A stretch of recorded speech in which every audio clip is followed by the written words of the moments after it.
Mesir,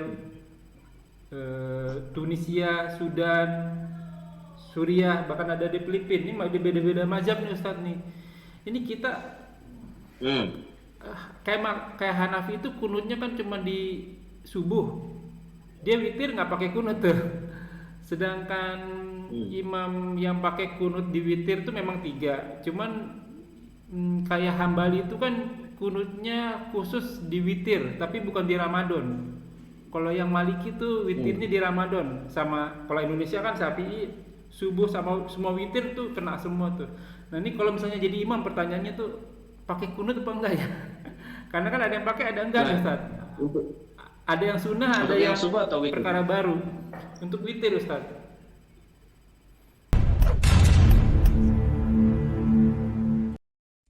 لا إله إلا الله محمد رسول الله. Dibaca ini.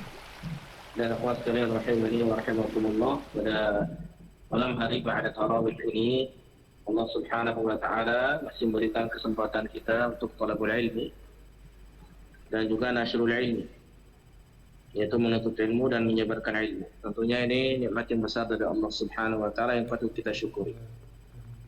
Allah mudahkan kita di hari yang pertama kalau di sini di Indonesia untuk saum, kemudian malam yang kedua untuk tarawihnya, dan kemudahan dari Allah Subhanahu wa taala berkaitan tentang amal-amal saleh itu nikmat yang sangat besar dari Allah Subhanahu wa taala untuk kita semua. Salawat serta salam semoga tetap tercurah limpah pada uswah kita, kedua kita semuanya, kecintaan kita semuanya Rasulullah Muhammad sallallahu alaihi wasallam, pada keluarga beliau, istri-istri beliau, sahabat-sahabat beliau yang mulia, sampai kepada kita selaku umatnya di akhir zaman. Amin ya rabbal alamin. Baik, kita lanjutkan matan manzumah mimiyah kita. Qala an-nadhim rahimahullahu taala, an-nadhim yaitu yang menulis manzumah atau nazam ini itu mengatakan rahimahullahu taala, min 'allama an-nasa ma la ya'lamuna wa bil bayani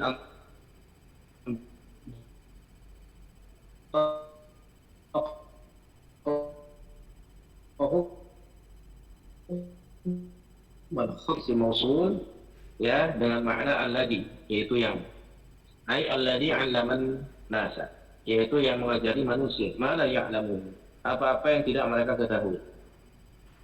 Jadi Allah Subhanahu wa taala itu adalah yang Maha Alim, Maha mengetahui dan mengajari manusia apa-apa yang mereka tidak ketahui. Jadi tidak ada dari kalangan manusia ini yang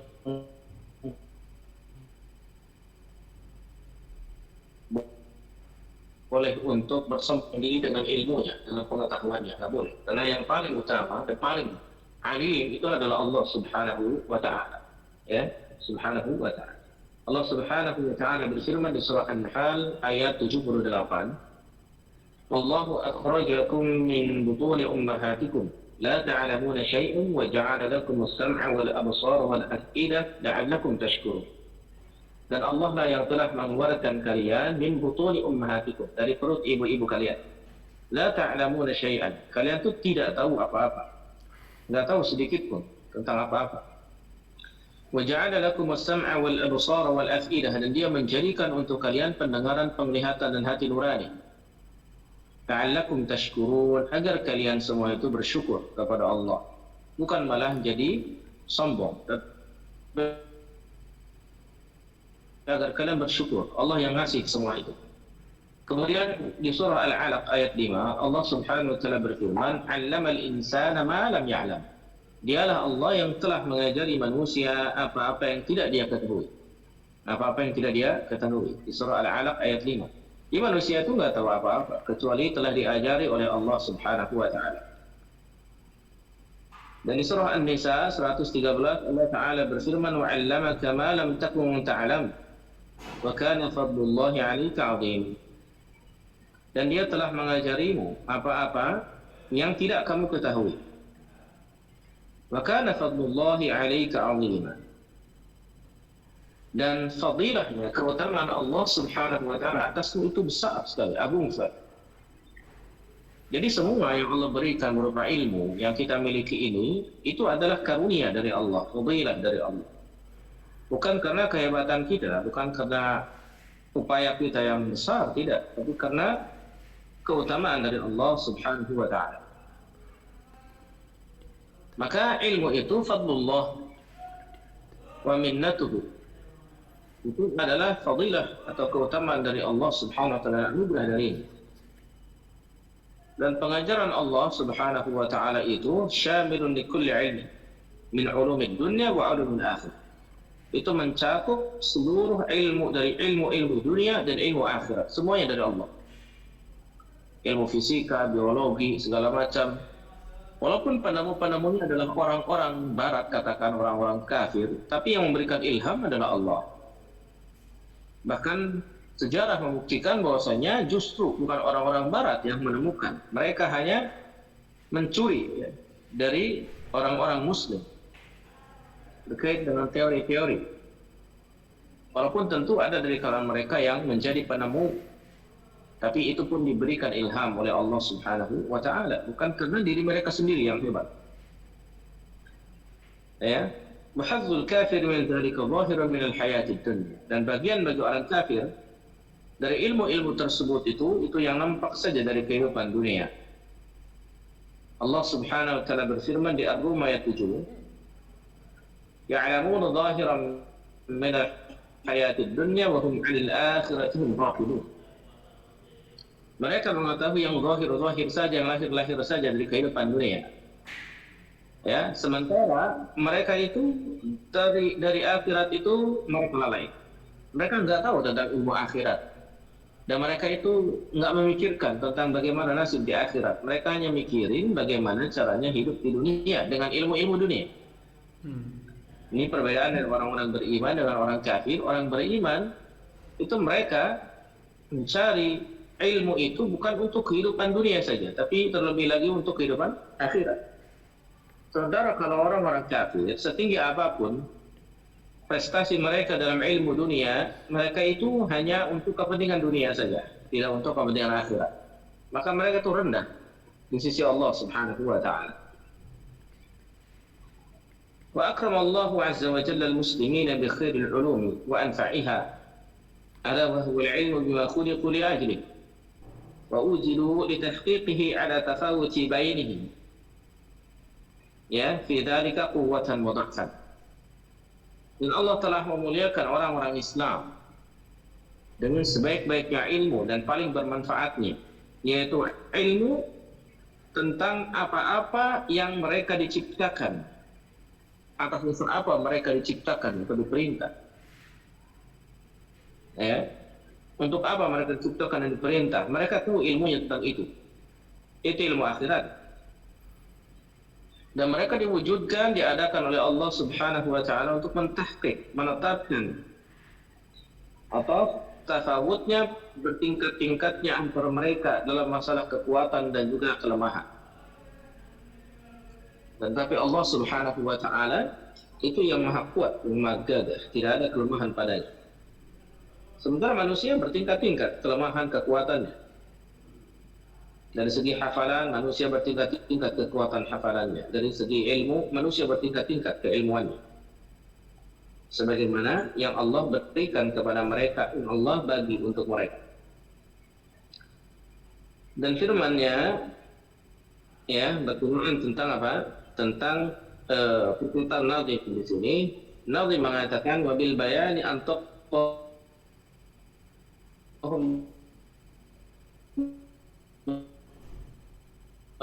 al-khatti bil-hum. Allah berbicara kepada mereka wal khatti, dan juga Allah mengajarkan tentang tulisan bil qalam, dengan pena untuk manusia.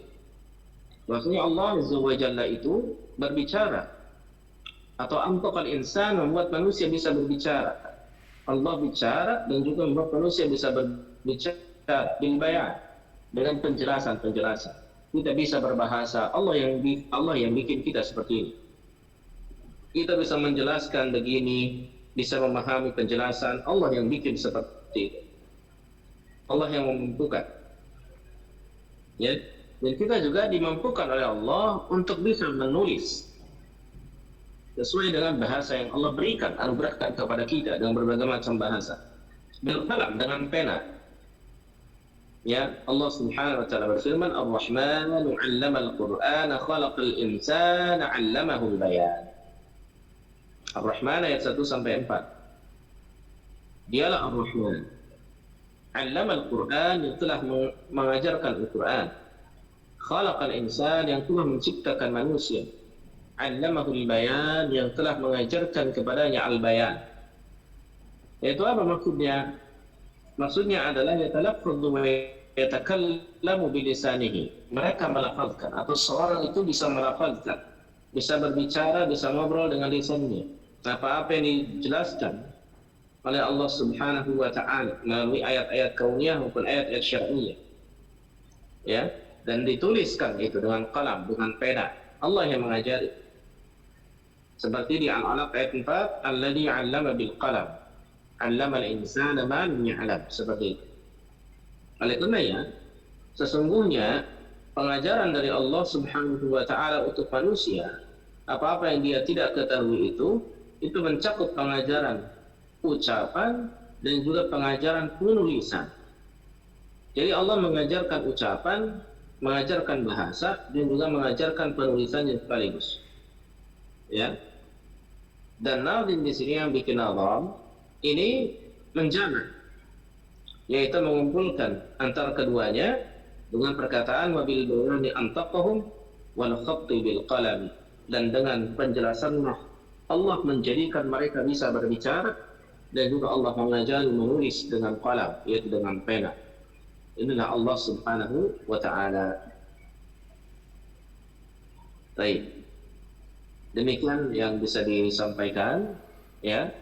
Kalau ini ada yang ingin ditanyakan, silakan. Barakallahu. Ada pertanyaan? Ada pertanyaan? Ada pertanyaan? Baik, Pak Romi, barangkali ada pertanyaan? Ada Ustadz. Agak keluar tema sedikit tapi Ustadz.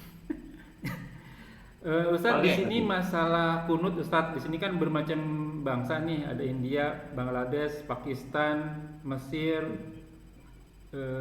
Tunisia, Sudan, Suriah, bahkan ada di Filipina. Ini masih beda-beda mazhab nih Ustadz nih. Ini kita kayak Hanafi itu kunutnya kan cuma di subuh, dia witir nggak pakai kunut tuh. Sedangkan imam yang pakai kunut di witir itu memang 3. Cuman kayak Hambali itu kan kunutnya khusus di witir, tapi bukan di Ramadan. Kalau yang Maliki itu witirnya di Ramadan. Sama kalau Indonesia kan Syafi'i subuh sama semua witir tuh kena semua tuh. Nah ini kalau misalnya jadi imam, pertanyaannya tuh pakai kunut apa enggak ya? Karena kan ada yang pakai, ada enggak, Ustaz. Ada yang sunnah, ada yang perkara baru. Untuk witir Ustaz. Untuk witir. Ya. Memang kalau kita perhatikan, kunut witir itu masyru'. Masyru' itu disyariatkan, memang ada dalilnya. Ya, berkaitan tentang kunut witir. Nah, di sini terjadi multi perspektif, ya, multi tafsir di sini. Berkenaan tentang witirnya itu di mana letaknya, tempatnya. Witir kunut itu.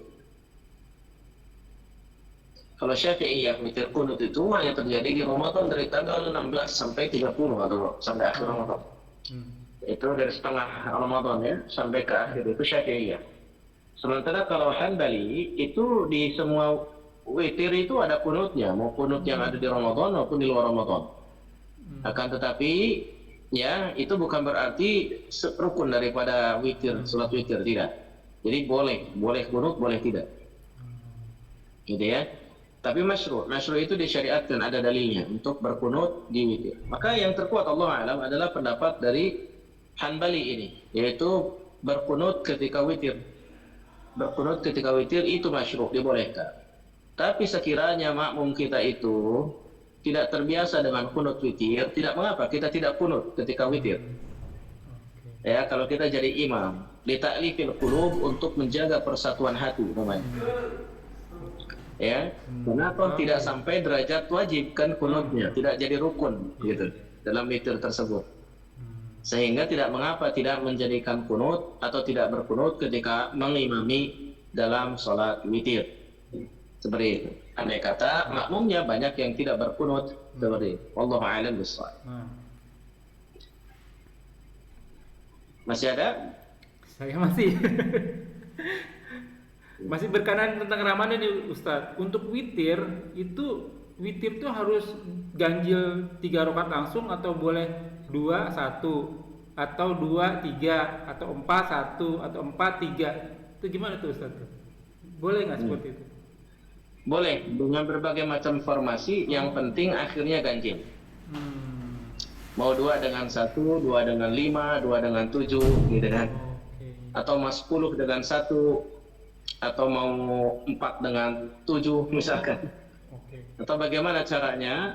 Ya, yang penting akhirnya adalah ganjil. Itu namanya witir. 2 kali salam boleh Ustaz ya? Di witir itu gimana? 2 kali salam boleh atau 3 kali salam? 2 2 1 gitu.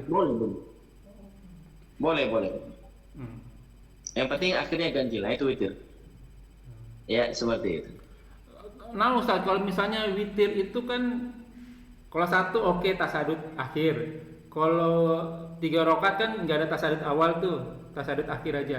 Kalau misalnya ada yang melakukan witir itu langsung 5, 7 atau 9 itu digabung gitu Ustaz.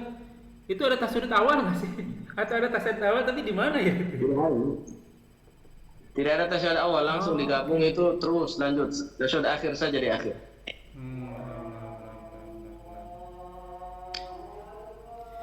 Boleh satu lagi nggak Ustaz? Boleh. Ustaz, kan ini rame nih, kadang mau di bulan Ramadan, baik itu di Sya'ban maupun di Syawal tuh ada orang maaf-maafan sama yang ziarah kubur. Itu ada dalilnya nggak sih sebenarnya Ustaz? Untuk di awal Ramadan dikhususkan maupun di akhir Ramadan atau di Idul Fitri atau di Lebaran secara khusus itu tidak ada dalilnya. Dan ziarah kubur itu dilakukan kapan saja, tidak harus di awal Ramadan dan tidak harus di akhir Ramadan. Ya. Justru kalau misalkan kita mengkhususkan dan itu dilakukan berulang, itu seperti ini saja. Nah, ini khawatirnya dianggap bid'ah. Gitu. Khawatir dianggap bid'ah. Karena dia dilakukan berulang secara khusus. Andai kata itu sesekali, itu mungkin tidak terjadi yang namanya bid'ah itu. Sesekali dia pas lagi datang aja, pas lagi ngumpul keluarga, ya udah sekalian kita sejarah misalkan, dah. Nah itu tahun berikutnya enggak begitu, tahun berikutnya enggak begitu, biasa aja gitu. Nah yang seperti ini enggak termasuk. Tapi kalau setiap tahun begitu, awal Ramadan dan akhir Ramadan dikhususkan, itu namanya bikin ibadah yang baru namanya. Iya.